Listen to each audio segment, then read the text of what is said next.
Carl and Damon here from Games, Brains and Head-Banging Life. And it's here, the 10 things we hate about the 90s Mortal Kombat movies. Obviously, at the time of recording, we are due a new Mortal Kombat movie, and we will cover that in the future. But for now, it is specifically about the 90s movies, Mortal Kombat the original and Mortal Kombat Armageddon.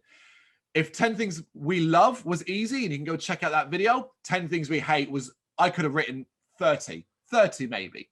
And cutting it down to just 10 was fun. You started the love, I will start the hate.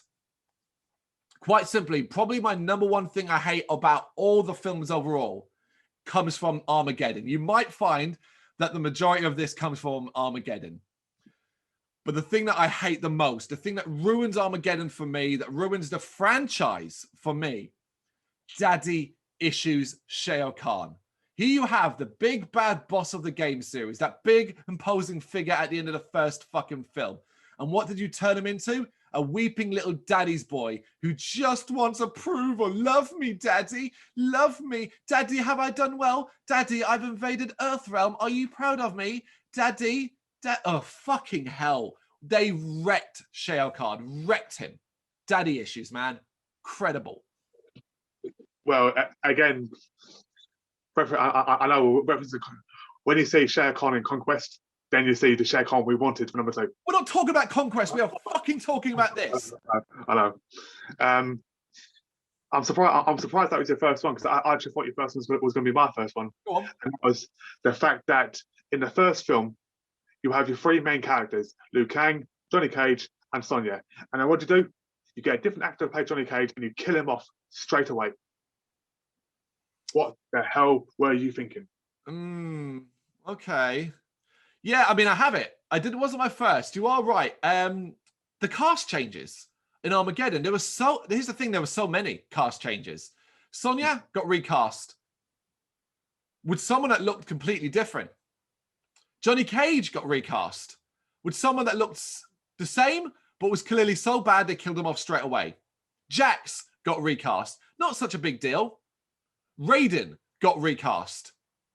Even Shao Kahn, from the big beastie man that we saw at the end, was not the same Shao Kahn. Armageddon, so many cast changes. And it instantly, you know what it was like? When the Armageddon starts off and you see all those cast changes, it's like a hot air balloon going down. It takes the air out of you, like, oh, okay. Oh, that's not a good sign. I mean, a few of them I could accept. Raiden, you could say, okay, well, he's a thunder god. He can be whatever he wants to be. So that you can accept. Okay, Johnny Cage, you can say, okay, well, maybe they killed him off because they realised that shit, we can't get the good one from the first one because he didn't want to do it. So we'll get rid of you straight away. But to have so many changes, like you said, it kind of deflates the entire movie. It does, yeah. Go on, then. Go on. Okay. I haven't got many from the first one. It is many from the second one, but out of my 2 from the first one, it's surprise, Jax. Okay, your partner Sonya, you're both together, your partner. So what do? You let her run off, get on a scary ship by herself, and you sit there and go, Sonya, why don't you go after? Tries to call her back. You're both after Kano. Kano's a big bad killer, and you leave her to get on a big ghost ship by herself. You're a great friend. Did you not think about, I'll get a speedboat and follow that boat? Or I'll throw a tracker in the boat and see where it's going? But no. If I was your boss, I'd fire you. Come back to the office. Hey, Jax, where's Sonya? Oh, I let her go. I let her go on a scary ship to chase the big bad Kano. Yeah, you're sacked. Damon's got a real bugbear about Jax in the first film. You can go check out a talk through of it. Yeah, I mean, it doesn't bother me. It doesn't bother me in the slightest. Okay, well, you kind of touched upon this already, but we talked about letting the air out of the room in Armageddon. And one of the biggest ones that lets the air out is the killing of Johnny Cage. And I don't know why they did this. What, to shock you? To be like, oh my God, anybody could possibly die if Johnny Cage dies. It just sucked. It wasn't a good idea. It just sucked. It was like, oh, okay, you've killed Johnny Cage. Why? And it's like, he was a good character in the first film. I just think it was really stupid. And the fact that after that, no one really gives a fuck. Every so often, Sonya would be like, Johnny, when she's talking to Jax, why did Johnny have to die and stuff like that? And it's like, no, I'm not buying this. I'm not buying. It becomes a non-entity. Well, I mean, considering like number 2 pretty much it starts as number 1 ends, literally straight away, doesn't it? Yep. So the fact that literally at the end of number 1, Raiden says to Liu Kang, or he says to the group, they're finally learning. Now, Johnny Cage knew in number 1 he was not good enough to fight Shang Tsung. So what makes him think he can fight Shere Khan?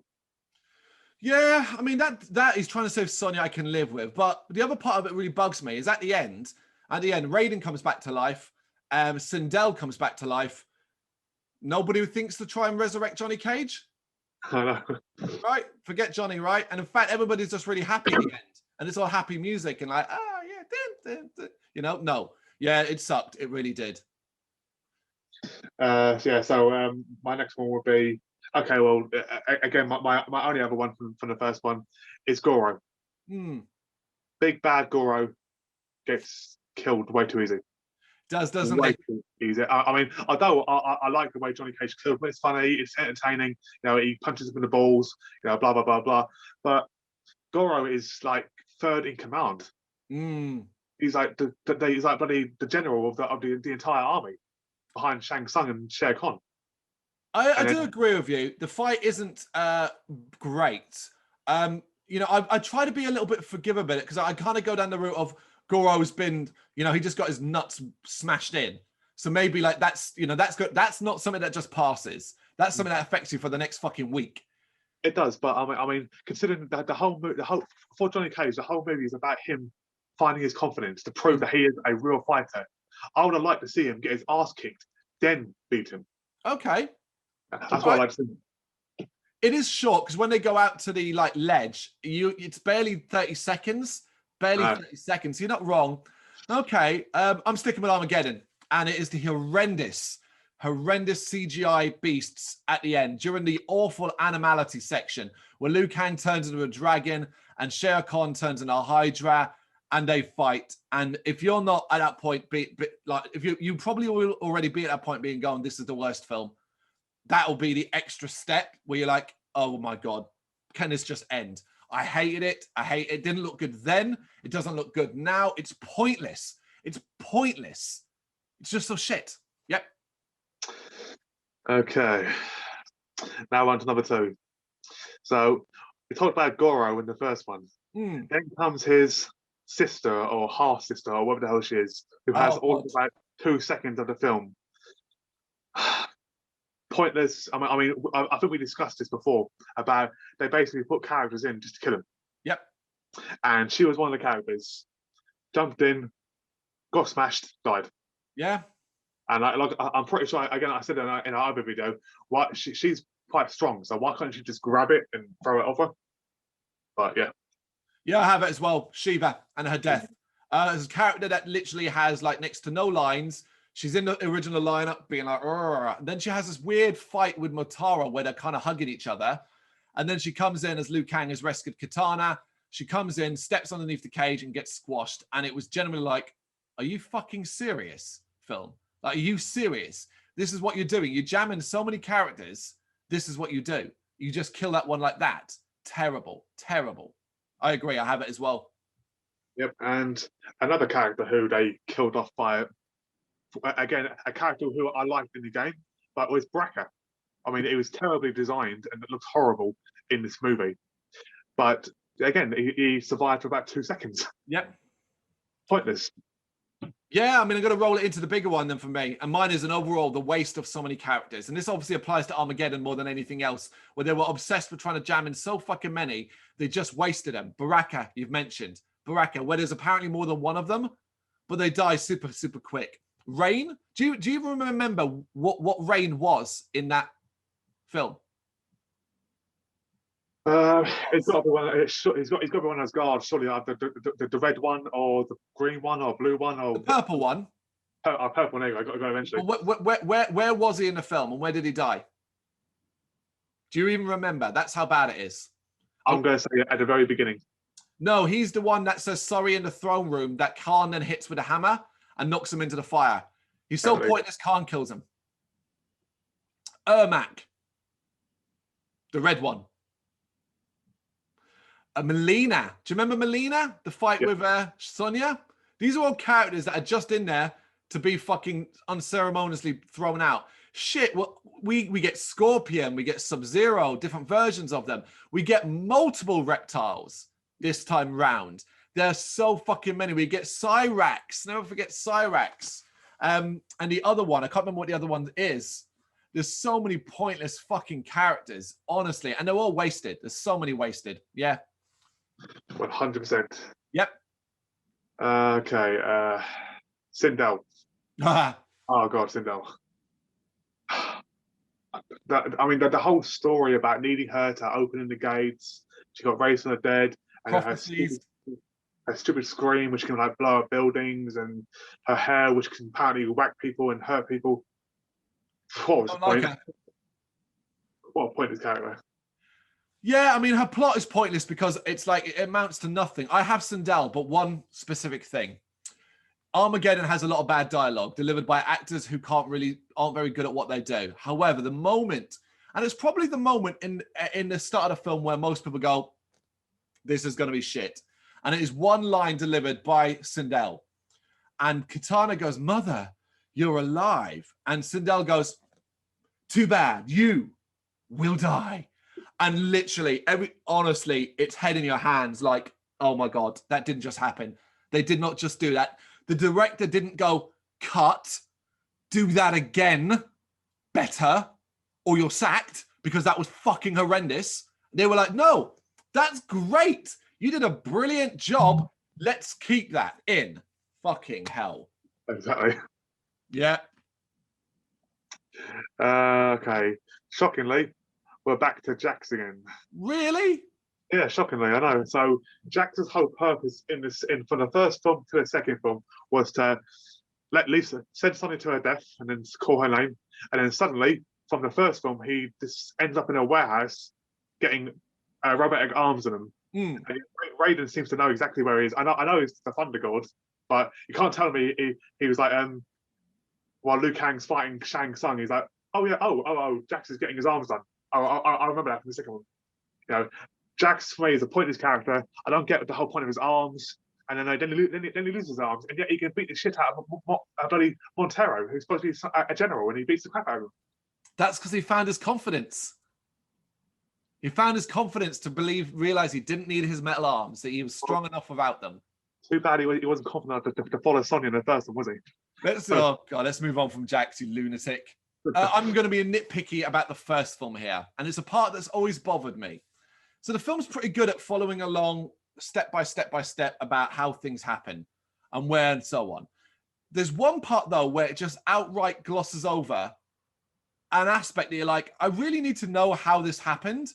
And it glosses over how Johnny Cage, Liu Kang, and Katana get into the building and up to the room where Shang Tsung is at the end with Sonya. They're outside, we go up the tower, there's monks coming in, Shang Tsung tries to talk Sonya into fighting him, and then they reveal themselves as being on a monk thing. So you could say, well, okay, they probably beat up some monks at the bottom and then climbed up. That was... Beat up some monks. Basically, right? But like the fact it glosses over that entire segment was a bit like, no. You need to explain that. Like, is there a main door? Like, how do you get into that tower? Is it a big door? Aren't there going to be lots of guards? Well, they obviously had an elevator. clearly, you know? Yeah, I don't like that. Yeah, definitely, yeah. We've got one, two left. Yep. So, Raiden. Now, I think, obviously, the Raidens have the different portrayals of each Raiden, obviously, but Raiden for number 2. Surely a all-powerful Thunder God who's smart and knows everything and all this would not be so stupid enough to turn himself human, to fall for that trick. Okay. I don't give if his bosses are saying, Raiden, the elder gods, Raiden, I've got to go there, turn yourself human. What part of them actually thought, you know what, that makes perfect sense. Yeah. I'll give up all my powers. I mean, he won't follow Liu Kang to Outworld in the first one because he'll lose his powers. But in number 2, he gives them up to become human. Yeah, I mean, there's a lot of issues involving that main plot line about the Elder Gods, and I picked it out specifically because it's so confusing. So the Elder Gods apparently don't care that Khan broke the rules. They then apparently trick Raiden into giving up his powers because he even says that the Elder Gods lied to him. So they were on Khan's side? What? And then at the end of the film, they come and appear and decide to then go, no, we're going to enforce the rules now. It will now be decided in Mortal Kombat. What? Yeah, I think they messed up royally because they should have disappeared and go, hang on a second, you broke the rules, this is over. Simple. Well, the problem is you handcuffed yourself by saying they have rules. If you're going to do it, just make it so that Chinook had been like lying to them and stuff like that. And that's where they find at the end that it was Chinook that was lying all along. But yeah, it's a right fucking mess. It really fucking is. Yeah, what was your last one? Last one was Sonya Blade and Melina to fight. Oh, okay. It's terrible, isn't it? Yeah, it's just basically, if you're a bloke and you enjoy two girls fighting in mud, there you go. All you needed them was in their bloody bras and panties. It would have been perfect. Would it have been perfect? Well, no, it wouldn't have. But, yeah. My last one is for both films. So, this happens twice, and I'm going to point them out. Goro fights. He probably does fart. Goro fights Artleen. And Artleen gets a couple of jabs, if you remember, in Goro's torso. Punch, punch, punch. A couple of times before getting killed by Goro. Shang Tsung declares that a flawless victory. No Shang Tsung. Goro's health bar, while little, would have been down just a smidge. That is not a flawless victory. Liu Kang, at the end of beating, and Liu Kang gets his ass kicked by Shao Kahn for a big portion of that fight. When he wins at the end and beats Shao Kahn, Liu Kang goes, flawless victory. And I'm just like, oh my God, no one in the Mortal Kombat film world knows what flawless victory is. Did no one play the game? Did no one write an email to Ed Boon and say, hey man, we want to use the words flawless victory. Are we using it in the right context? And Ed Boon were like, well, no, they've taken damage. Flawless victory is you've won without taking a single bit of damage. Yep. Twice it's used, 2 different films, both times wrong. Get it fucking right.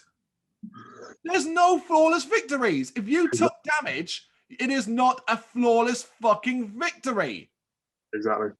Absurd. It drove me nuts during both films. There you go. 10 things we hate about the 90s Mortal Kombat movies. Let us know what you would have had in the comments.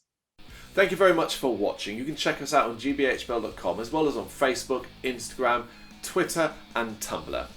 Go to Patreon and help us out over there. That's patreon.com/gbhbl, as well as Big Cartel, where you can find some of our merchandise. We have a podcast running on SoundCloud and Apple Podcasts. And of course, if you like this video, do us a favour, hit the subscribe button and help the channel grow. Games, horror and heavy metal. What else is life for?